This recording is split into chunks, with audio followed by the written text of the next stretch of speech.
Question 1. Is consumerism an essential element of America's identity? 안녕하세요. 제 이름은 박시영입니다. 그리고 오늘은 1920년대의 정치, 혁신 및 경제에 대해 배워볼 것입니다. 오늘의 목표는 첫 번째, 1920년대 정치인들이 기업들을 어떻게 지원했는지 알아보기. 두 번째, 미국인들이 1920년대 쇼핑 습관을 바꾼 이유와 그 변화의 결과가 무엇인지 이해하기. 세 번째, 일부 미국인들이 이러한 변화들이 국가에 나쁜 영향을 미쳤다고 생각한 이유를 이해하기. 중요한 아이디어는 1920년대는 대부분의 사람들에게 경제가 좋았고 최신 유행을 하는 물건을 갖는 것이 중요했던 시기였습니다. Here's our introduction. Americans love to go shopping.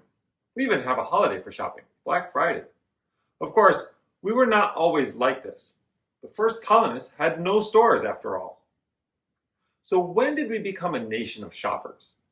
And since we did, has shopping become an essential part of what makes us who we are? Would we still be American if we didn't shop? Has consumerism come to be a defining element of our national identity? What do you think? 소비주의는 미국 정체성의 필수 요소입니까? A return to laissez-faire. 1920년대에 3명의 공화당 대통령이 세금과 규제를 줄임으로써 자유방임 정책을 추구했습니다. 그 결과 비즈니스 활동이 증가하였고 더 높은 임금은 더 많은 지출로 이어졌습니다. 사람들은 이 10년을 부와 풍요의 시대로 기억합니다. 하딩 대통령의 행정부는 타 주정자 돈 스캔들을 인한 여러 스캔들에 시달렸습니다. The election in 1920 saw the end of one group of progressive leaders. When former presidents Theodore Roosevelt and Woodrow Wilson died, so did many people's excitement about progressive ideas. Wilson's support of the League of Nations turned many people who had come from Ireland and Germany against the Democrats. Americans were tired of change and ready for a return to normalcy. Most of all, the 1920s was a time when the government went back to helping business instead of regulating business. It was a time of a return to the laissez-faire ideas of the Gilded Age of the late 1800s. Calvin Coolidge's idea that the chief business of the American people is business, often written as the business of America is business, became the main idea of the times. During the 1920s, America's leaders tried to lower taxes, get rid of government regulation, and let business leaders do as they pleased. In the election of 1920, many Republicans were ready to choose a man whom they could control. Warren G. Harding, a senator from Ohio, was just such a man. Harding was known for enjoying golf, alcohol, and poker, but not always in that order. Some people who didn't like him thought he was weak, lazy, or unable to get things done. He was actually quite clever and politically wise. Together with his running mate, Calvin Coolidge, the governor of Massachusetts, they attracted the votes of many Americans who wanted Harding's promised return to normalcy, a word he invented. In the election, Harding won by the greatest amount in the history of two-party politics. Harding won 61% of the vote. Harding's cabinet showed his pro-business goals. Herbert Hoover, a rich mechanical engineer and miner, became his Secretary of Commerce. Hoover had served as head of the plan to raise money for Belgium during World War I and helped to feed those in Russia and Germany after the war ended. He was a very good manager, trying to lower waste in the government and helping create partnerships between government and business. Harding's Secretary of the Treasury, Andrew Mellon, was also a rich pro-business leader. Even more so than Hoover, Mellon thought government should run as well as any business, and he wrote that the government is just a business and can and should be run on business principles. Harding proposed and signed into law tax cuts and created a presidential budget director. He also signed a law that required the president to submit a budget to Congress once each year. These changes helped the government pay back some of the money that the United States had borrowed during World War I. Harding did some good things, but Harding's team has gone down in history as full of problems. While Harding was honest, he worked with people who were not. Harding made the mistake of often turning to old friends and people who told lies. These old friends, nicknamed the Ohio Gang, gave Harding many problems. "I have no trouble with my enemies," he once said. "I can take care of my enemies in a fight. But my friends, my goddamned friends, they're the ones who keep me walking the floor at nights." From 1920 to 1923, Secretary of the Interior Albert B. Fall was involved in a scam that became known as the Teapot Dome scandal. Fall had sold the Navy's oil reserves in Teapot Dome, Wyoming, and 2 other places in California. The main problem was not that he was selling the government's oil, but that he had sold it to businesses owned by his friends in secret. In return, the companies gave him $300,000 in cash, as well as cows for his farm. Fall went to jail for taking money from the oil companies and had to pay $100,000. It was the first time that a cabinet official had to go to jail. In 1923, Harding also learned that the head of the Veterans Bureau, Colonel Charles Forbes, had stolen most of the $125 million that was being saved for fancy events. Forbes served 2 years in prison. Harding was not president for the normal 4 years. In July 1923, while traveling in Seattle, the president suffered a heart attack. While he was still weak, he had a stroke and died in San Francisco. His vice president, Calvin Coolidge, took over as president. Coolidge ended the problems, but did little more than that. Coolidge stuck to his idea that the business of America is business. Coolidge thought the rich had things because they were good, and that being poor was because of something people had done wrong. Most of all, Coolidge thought that since only the rich best knew about business, the government should let business leaders take care of their businesses with as little government regulation as possible. So, staying quiet and doing nothing are what people remember about Coolidge. Coolidge was famous in Washington, D.C. for doing and saying very little. People tell the story of how, at a dinner party at the White House, a woman bet her friends that she could get Coolidge to say more than 3 words. He looked at her and said, "You lose." After winning the 1924 election, Coolidge chose not to run again in 1928. Republicans turned to Herbert Hoover. The Democrats picked Alfred E. Smith of New York. Smith was everything that small-town people and farmers in America hated. He was Irish, Catholic, and a big city politician. He was fancy and he talked a lot. Most people thought what really was important was that they had enough money. They thought the Republican presidents were the ones who had made sure things were good. In the end, Hoover won easily, with 21 million votes over Al Smith's 15 million. In the end, all 3 Republican presidents of the 1920s were the same. They tried not to make changes, let business leaders do what they did best, and enjoyed the good economy that was the result. The automobile. 1920년대는 특히 헨리 포드가 구현한 생산 혁신으로 인한 많은 미국인들이 자동차를 소유할 수 있는 첫 번째 10년이었습니다. 자동차는 미국을 변화시키는 효과가 있었습니다.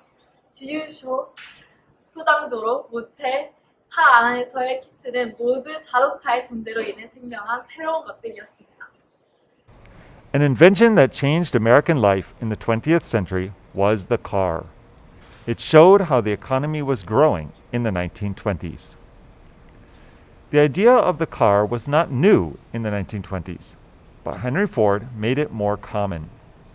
Ford used the idea of the assembly line for making cars.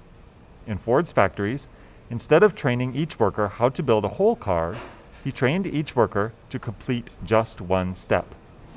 Then, the cars moved through the factory, beginning with just parts at one end and leaving as finished cars on the other end.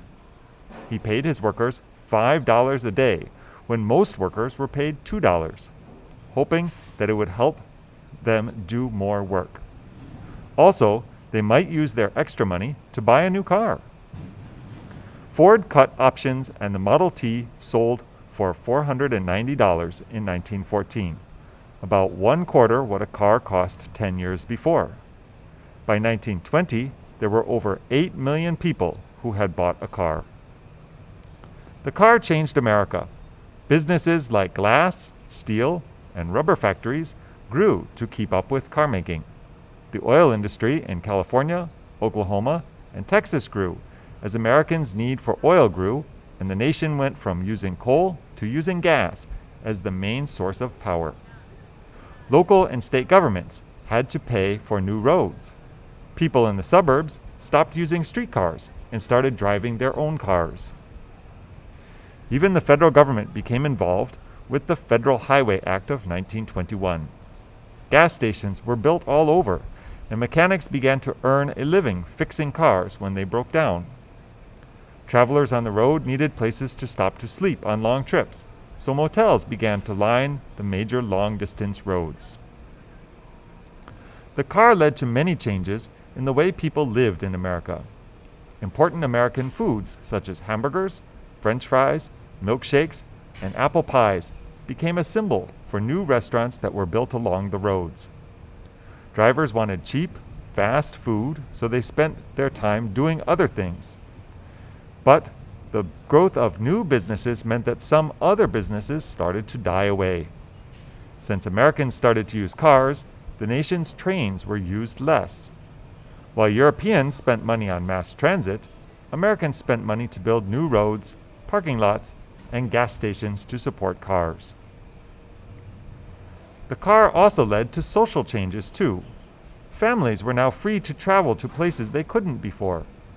People in the city could travel and see beautiful natural places, while farmers could drive to shop in towns and cities. Teenagers found more freedom since they could now travel where they wanted to do. Boyfriends and girlfriends found that a car was a place to be alone, and ideas about what was okay for people to do before marriage started to change. There were some bad things about cars. America had the first traffic jams and accidents.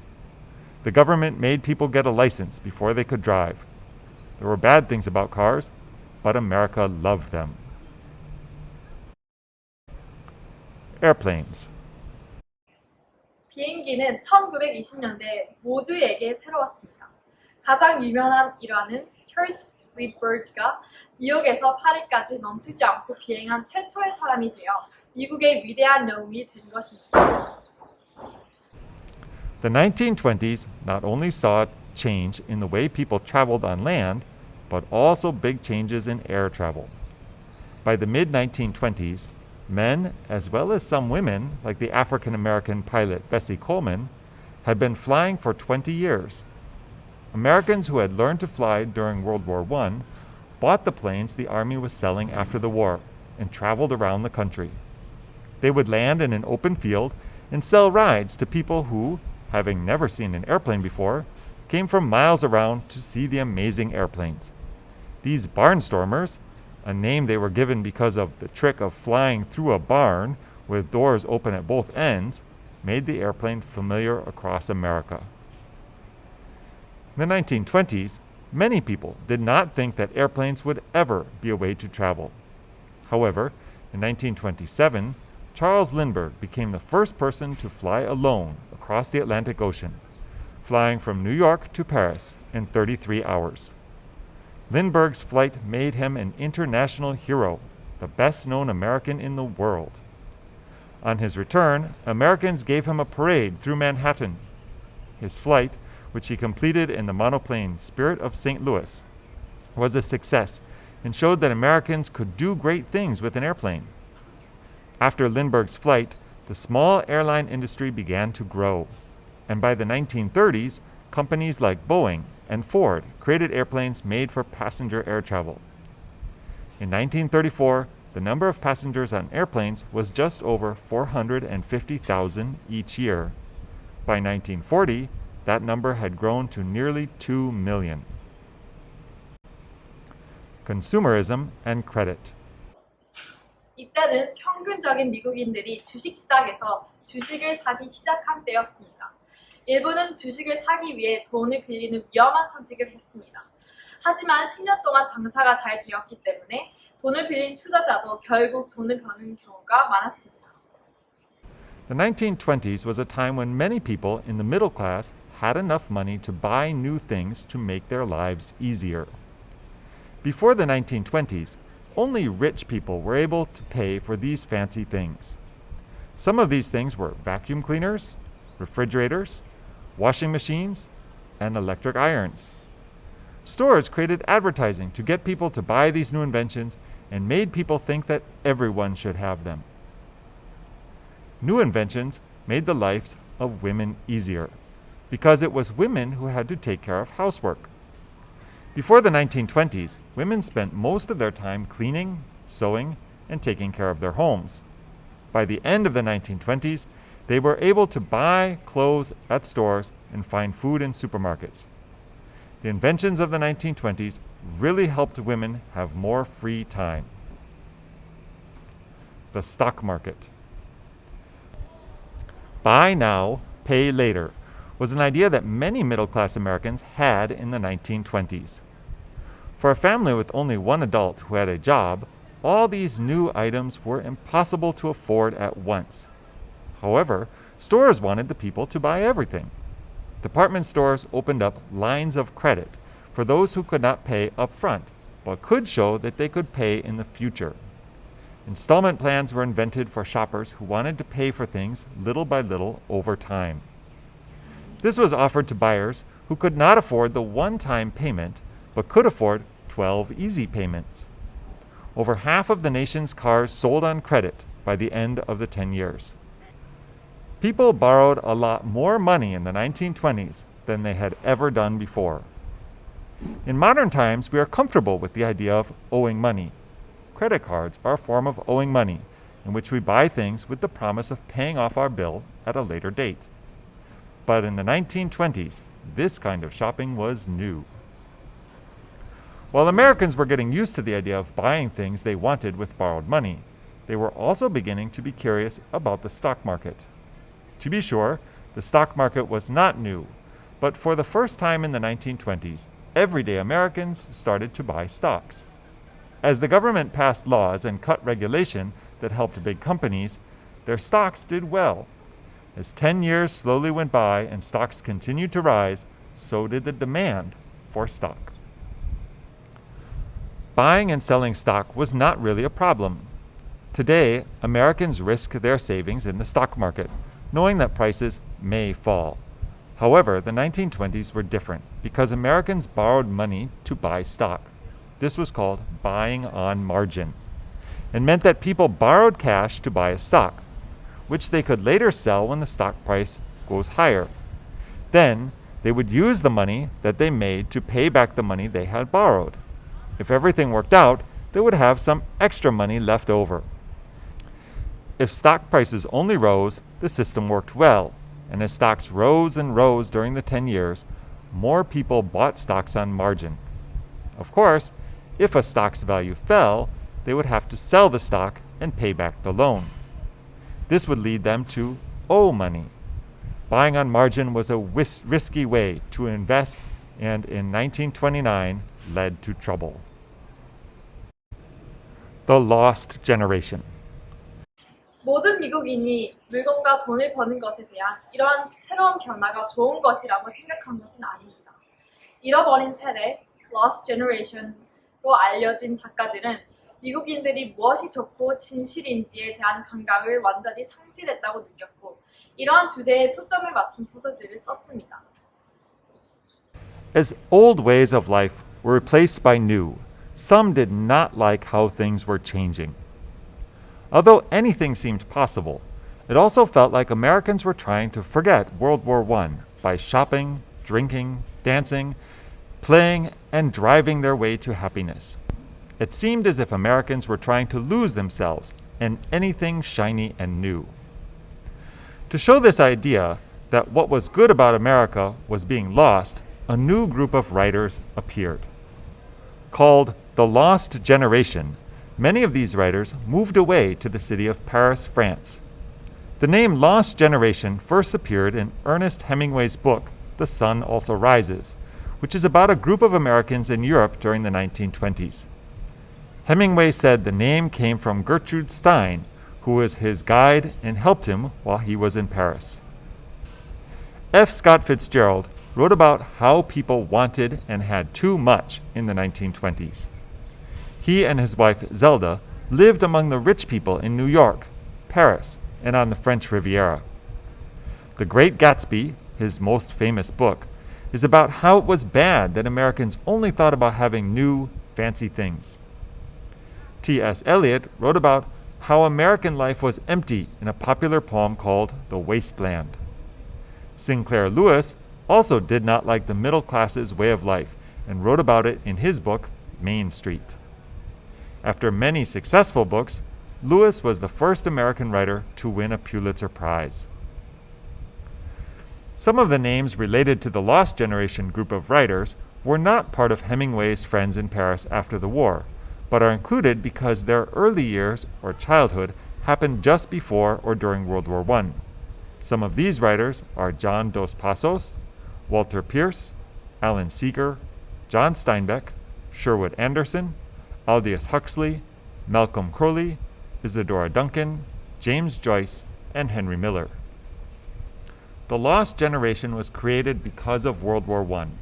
American modern writers wrote about the mental harm and religious scars the war had caused, which were ideas in Hemingway's writing and in Fitzgerald's book, This Side of Paradise. Another book called All Quiet on the Western Front by Eric Maria Remarque was written in 1929, and it talks about the scary things of World War I. A movie released in 1930 based on the book was nominated for 4 Academy Awards and won 2. Conclusion. During the 1920s, technologies were changing and the world was exciting. It seems like there was nothing that could not be done. Lindbergh had hopped the Atlantic and business was booming. Politicians cleared the way for entrepreneurs to produce new products for Americans to buy with newfound wealth. Refrigerators, automobiles, and toasters appeared in many homes. And when there wasn't enough money to buy something a neighbor had, we bought on credit. Some writers and philosophers questioned this new obsession with shopping and money, just as commentators do each November now as shoppers line up after Thanksgiving dinner to score the latest bargains. We may love Black Friday deals now and be obsessed with having the latest thing in the 21st century, but our love affair with consumerism began in the 1920s. Has our shopping habit come to define us? Does shopping make us unique in the world? Is consumerism an essential part of what makes us American? What do you think? 소비주의는 미국 정체성의 필수 요소입니까?